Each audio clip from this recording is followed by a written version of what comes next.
Hello and welcome. This is Muhammad Iqbal Khan, Advocate High Court from Iqbal International Law Services. I am here for delivering legal lecture. Today we are here for another topic. That topic name is Christian marriage condition. What are the Christian marriage condition? कि Christian शादी की क्या शराइत है, किन शराइत पर Christian शादी कराई जा सकती है, किन शराइत पर क्रिश्चियन मैरिज हो सकती है. What are the conditions, essentials element of the Christian marriage? देखिए, क्रिश्चियन मैरिज सेक्शन 60 है क्रिश्चियन मैरिज एक्ट 1872. उसमें ये दी गई है वो चीज़ें जिसके तहत शादी क्रिश्चियन की कराई जा सकती है.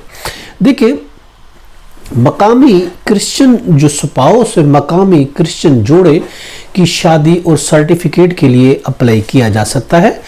उसके लिए अब एक तो यह है कि नोटिस देगा. देखिए, सेक्शन 12 के तहत है कि नोटिस दिया जाएगा, मिनिस्टर ऑफ रिलीजन को नोटिस देगा, मजहबी वजीर को नोटिस देगा और उसके बाद शादी जो है वो सोलमनाइज होगी. लेकिन बगैर नोटिस के भी शादी पार्ट 2 के तहत ज़रूरी है कि इन शराइत पर अगर पूरा होता है तो फिर नोटिस देने की ज़रूरत नहीं है. बगैर नोटिस के ये शराइत है और ये शराइत अगर पूरी होती है तो मिनिस्टर ऑफ रिलीजन को नोटिस देने की ज़रूरत नहीं, डायरेक्ट शादी क्रिश्चियन जोड़े की शादी कराई जा सकती है. अब पहली बात तो ये है कि लड़के की उम्र 16 साल से ज़्यादा होनी चाहिए.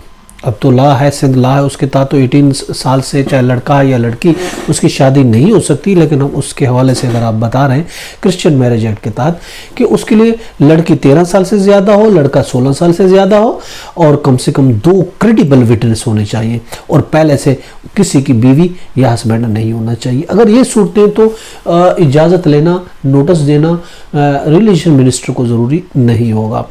अब ये तो खैर क्रिश्चियन मैरिज, अगर हम सिंध मैरिज स्टैंड एक्ट को कर देखते हैं तो उसमें भी ये बयान किया गया 18 साल से चाहे वो लड़का हो या लड़की को शादी नहीं हो सकती. अब सेक्शन 19 जो क्रिश्चियन मैरिज एक्ट है वो ये कैसा कहता है कि कंसेंट ऑफ द फादर और गार्डियन और द मदर, कि अगर किसी क्रिश्चियन जोड़े की उम्र कम है तो उस सूरत में सेक्शन 19 अप्लाई होता है, उसके तहत भी शादी क्रिश्चियन जोड़े की कराई जा सकती है.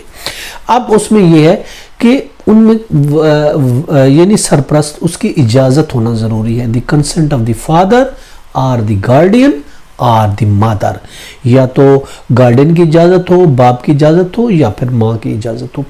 अगर वालिद ज़िंदा है तो ऑफ कोर्स वालिद की इजाज़त ज़रूरी है.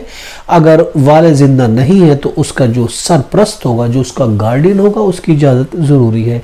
अगर सरप्रस्त नहीं है तो फिर ऑफ कोर्स तीसरा नंबर आता है वालदा का. वालदा की इजाज़त ज़रूरी है. ये इजाज़त देंगे माइनर की शादी की, तब अगर कोई माइनर है तो उसकी माइनर की शादी हो जाएगी.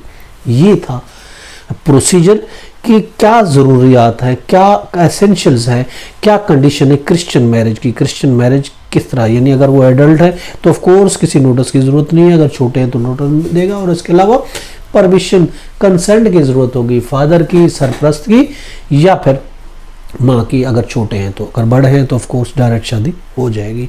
ये था हमारा आज का topic and with this topic हमें इजाज़त दीजिएगा.